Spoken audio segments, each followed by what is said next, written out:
start with the first thing, right? Cloud. So why cloud? We have a lot of enterprises that are still evaluating cloud computing, and a lot of them are moving, right? We're trying to move their IT to the cloud. We know that 91% of IT organizations allocate at least some portion of their budget to the cloud, right? 33% of companies allocating at least 6% of spending to cloud solutions, and it's up, 23% since 2014. Enterprises will be investing more and more, right? And the estimate is it will be in several years, it's going to be like 6 times to 10 times more than they're spending today. So cloud is something that is imminent, and everybody's moving to the cloud, and it's not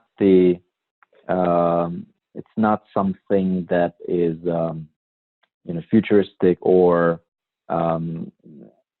innovative or for the companies that are ahead. It's basically now for everyone, right? And because it really solves a lot of issues, and here are, for example, the benefits, right, that are associated with cloud. You have scalability and flexibility, right? If you think of on-prem systems where you had to add new servers, add new memory, add new disks and all that, right?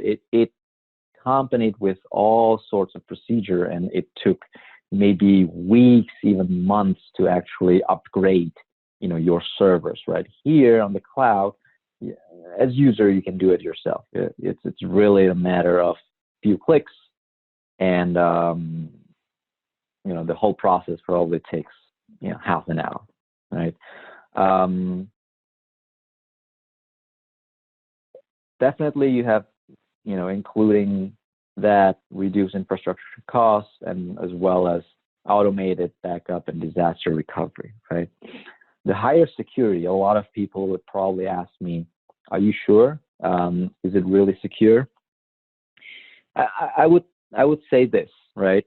The way how anyone, right, in the world can access your on-prem systems, right, and do harm to it, right? It's the same way, right? It can do to the cloud, right? So I would say the security is either the same or maybe better, because on the cloud you still have that availability, right, to put additional VPN layer, right, into getting into your system, right, or into your cloud tool. So in my opinion, it's either the same or even better security, because it's managed by professionals, right? It's not managed in-house, where you might have really not people or teams that are doing the cloud security, right, as their day-to-day job.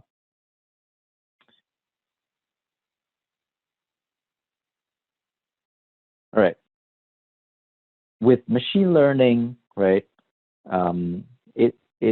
it comes with a lot of data, right? And I wanted to touch on big data a little bit to kind of explain the whole world of data analytics, machine learning, right, and big data, right? How it actually became a true phenomenon, right? So why big data, right? If you think of Google, Facebook, these companies have tons of data, right, around their users, around their transactions, search engine, profiles, right? And they used to have these either on-prem servers or cloud servers that Oracle or IBM or any of the big database vendors have been providing, right? So yeah, Google had on some Oracle servers as well. And when it came to the point when they got so much of data, right, year by year, right, like IBM estimated, for example, that 90% of all the world's data has been created like in the last 2 years, right, which is crazy, right? It started to become unmanageable, right? The cost has been like skyrocketing, right? So what they came up with, especially Google, right, came up with was, MapReduce, right? MapReduce algorithm, right? And the whole idea of MapReduce is you're taking all of these data, right, and you convert them into, text files, okay, and you put it into a, Hadoop or some, distribution file system, and that probably is not a complicated thing, right, to do. But the complicated part of it is how can we get the insights or the right data out of those text files, right? So they came up with this MapReduce algorithm where if you think of like a deck of cards, for example, right? And your goal is to, let's say, find out how many diamond jacks are in, a deck of cards, right? So you probably split the deck to, 4 people, right? And then you tell them, to count, right? And at the end, they have to report it back to you, right, with the results, how many diamond jacks they found in the deck card, and then you would sum it up and spit out the result, right? So that's what MapReduce does, right? It reduces the task into smaller ones, right? And then it basically adds it up in the end to give the system or the user the right insight or the right result. That way, we can pretty much save any of the data, right, in Hadoop or any like distribution file system, right, in those text files, and then just use this algorithm to pull those data back to give us kind of like the information that we need. So what are the solutions on the Oracle side, right? We have Oracle NoSQL, we have Apache Hadoop, right? We can use Oracle and R Enterprise as well to manage some of the, data load or data analytics. And, Oracle Linux and Oracle Java Hotspot virtual machines are the ones that complement this whole big data solution, right? So again, MapReduce, big data, right? We're trying to get as much information as possible from this extremely large data set. Now let's jump to machine learning, right? So we have the source, we have big data, and let's jump to machine learning, predictive analytics, right? What is predictive analytics? It's empirically derived models used for predicting future outcomes. So it's kind of part of machine learning, right? Right? It's basically something that is giving us the future prediction of your revenue, your membership, your clients, right? What is the Oracle solution for predictive analytics and machine learning? So you can have big data in maybe like Oracle database, or you can have in Essbase as well, right? you can use Oracle R Enterprise or Data Visualizer, which is Oracle Analytics now, right? To mine, model, predict, and forecast, right? Do the machine learning there. And then you can plan and visualize in either Hyperion Planning or Oracle Data Visualizer, right? So that's the whole idea, right? How we can help corporate finance people to do their forecasting easier than just work off through different like spreadsheets and maybe like very simple models in like Hyperion Planning, right, where you can probably just do some kind of moving averages or increase by this percentage, or maybe using some drivers to spread out your forecasted numbers, right? So that's the whole idea, right? How we can make it easier for corporate finance people. For that, I'm going to show you a data visualizer, right, or OAC demo.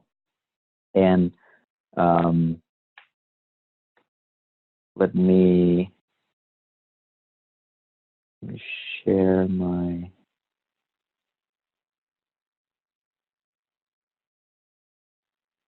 screen.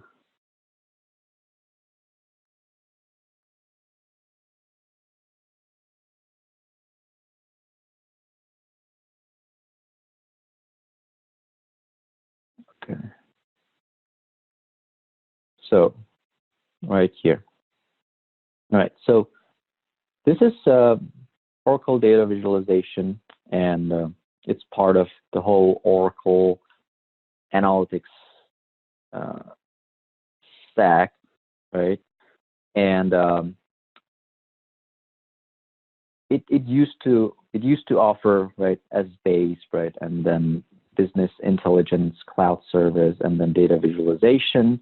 Right now, it's the S base has been split out, right? It's really just OAC has data visualization, right? Some of the BI, and the data visualization. It's not really just visualization. It's also pattern recognition, right? Machine learning, right?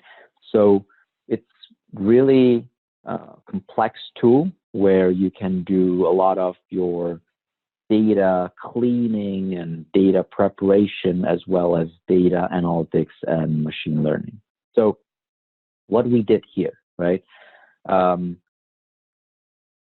one of our projects, right?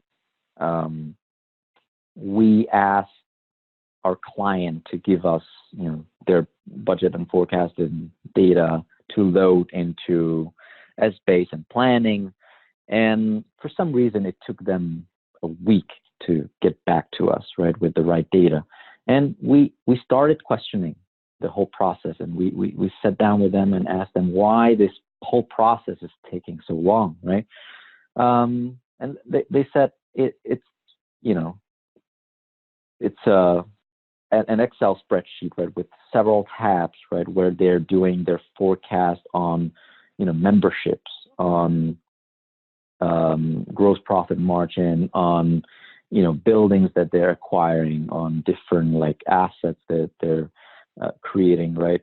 So a lot of this stuff has have been done in Excel spreadsheet using, simple, not even statistics models, right? Just increase by this amount of percentage, or use this driver to multiply it by this factor, right? Or moving averages, right? So very simple, but it took them a long time because it was a huge spreadsheet, right? A lot of people were working on it, and at some point, during like the budget and forecast season, they had a third-party company to work on it, right? So we told them we can create a model, right, that can automatically populate these forecasted numbers for you.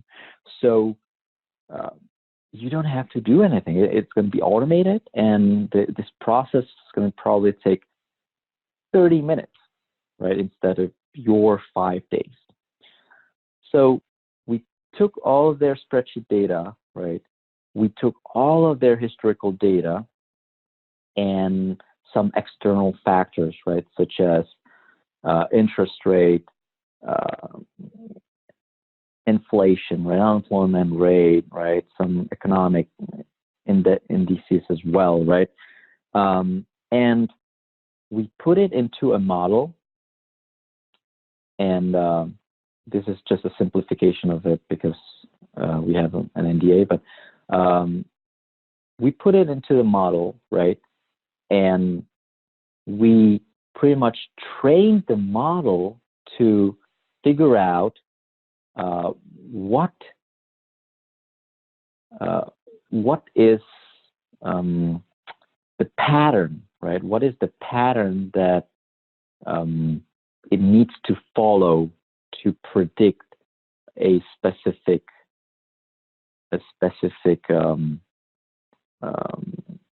variable, right? So, for example, in this case, it was a revenue, right? So revenue was depending on, maybe your membership, right? It was depending on, some of the inflation factor, right? Or maybe exchange rate as well. It depended on how many, buildings you own and you're predicting to own, right? Maybe the square footage, as well as how full these buildings, right, were occupied, right? So at this point, we put all of these variables in, right? We ran the model and figure out that some of the variables were significant, some of the variables were not significant, but pretty much in the end, once we ran this model, right, we trained it, we ran this model, we were able to find a pattern, right? And this pattern was then saved into a model, right? And this model we could use pretty much to apply it to new data set, right? So in the end,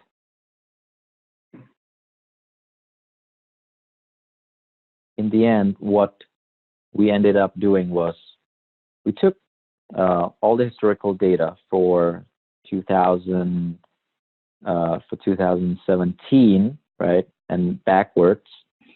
We had the model to train it, and then we put 2018, data from external factors, from like memberships, from buildings, and all that, and we plug it in, and we had it forecast the revenue, right? We compared it with the actuals, the actual revenue for 2018, and you see the trend here that it was very, very similar to the trend of the actuals, right? So in the end, what we found out was that our accuracy, right, using adjusted R square and all that, right, was 89%, opposed to what the client was doing using their spreadsheets. And when we compared their numbers to the actuals, their accuracy was just 69%, right? So our automated machine learning solution gave more accurate numbers, and it reduced the cost of the whole process, right, by half, because they didn't have to hire anybody. People could work on something else, right, more important, and the time that they spent on it was 5 days before, and now this process runs automated in 30 minutes. So that was the whole idea, right? Of,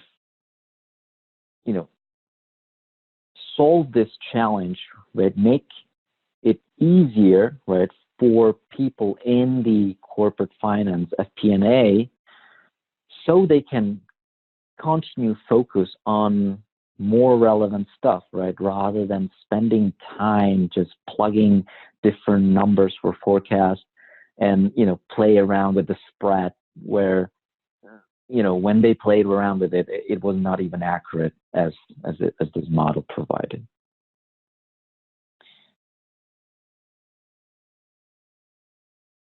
So from that standpoint, it was very useful, and they're still using it, and we're planning to implement it to other clients as well that are interested.